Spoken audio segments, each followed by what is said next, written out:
नमस्कार, मी विजया गोखले नर्मदा गृह उद्योगात आपले स्वागत करते।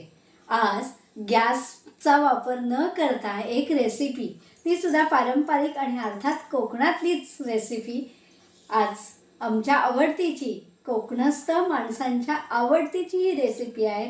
पारंपरिक रेसिपी आहे आणि माझं एक पारंपरिक रेसिपीसाठी हे मी व्हिडिओ करत आहे, त्यामुळे आपल्यालाही तो आवडेल आणि या रेसिपी आपण खाल्ल्या हे पदार्थ चवीला उत्तम लागतात आणि ते खाणं आपली संस्कृती आहे म्हणून आपण ते पदार्थ खाल्लेच पाहिजेत। तर मी आज करणार आहे कोळाचे पोहे। कोळाचे पोहे, कोळ म्हणजे काय तर कोकण, त्यामुळे कोकणात नारळ हे असतातच। नारळ फोडून त्याचा चव काढून, नारळाचं जे बारीक करतात त्याला चव म्हणतात, चव काढून त्याचा मिक्सरला मी दूध काढलं आणि ही चिंच, गूळ, जिरं आणि तिखट घातलेली चटणी ती सुद्धा मिक्सरलाच फिरवून, चिंचेचा कोळ, गरम पाणी घालायचं चिंचेत अख्ख्या आणि त्याच्यात तिखट, जिरं आणि गूळ, गूळ चिंचेच्या बरोबरीपेक्षा जास्त म्हणजे गोड होतं आणि तिखट आणि मीठ चिंचेला लावलेच असतात। चिंचेचे गोळेमध्ये मी दाखवलेत, त्याच्यातली चिंच ही घेतलेली आहे, त्यामुळे चिंच गुळाचा कोळ आणि हे नारळाचं दूध असा मिळून हा मी कोळ केला आहे। हे यांचं दोघांचं मिश्रण आहे, तर हा कोळ झाला आहे। आणि हे पोहे धुवून घेतलेत आणि त्याच्यावर कोथिंबीर, आणि मी आता पोह्याचा पापड भाजीने आणि हे कोळं झालं तयार की पोह्याचा पापड घ्यायचा, तोंडी लावायला आणि ते खायचं।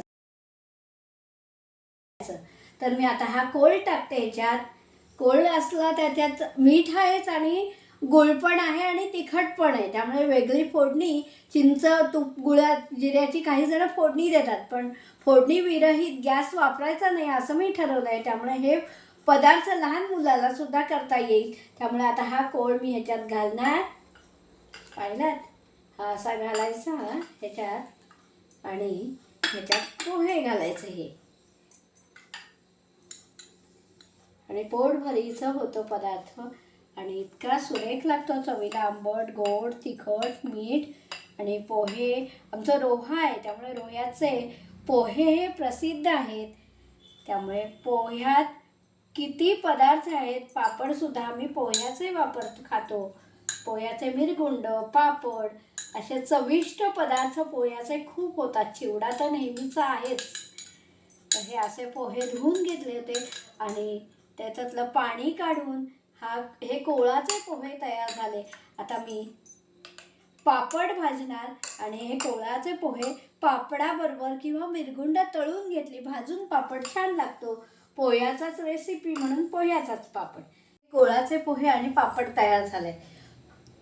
पोरोहा आणि पोहा हे नातं आमचं अतूट नातं आहे आणि हे असे पदार्थ, पारंपरिक पदार्थ लहान मुलांपर्यंत पोहोचावेत आणि तुम्ही सुद्धा नक्की हे कोळाचे पोहे करून पहा, तुमच्याकडे सर्वांना आवडतील। व्हिडिओ आवडला तर सर्वांना शेअर करा, लाईक करा, सबस्क्राईब करा आणि खरंच पारंपरिक पदार्थ सर्वांपर्यंत आपल्या पोहोचू देत। आपल्या भारतातच काय पण परदेशात, साता समुद्रापलीकडे हे पदार्थ पोचले पाहिजेत, हाच माझा उद्देश आहे। नर्मदे हर, सर्वांना नमस्कार।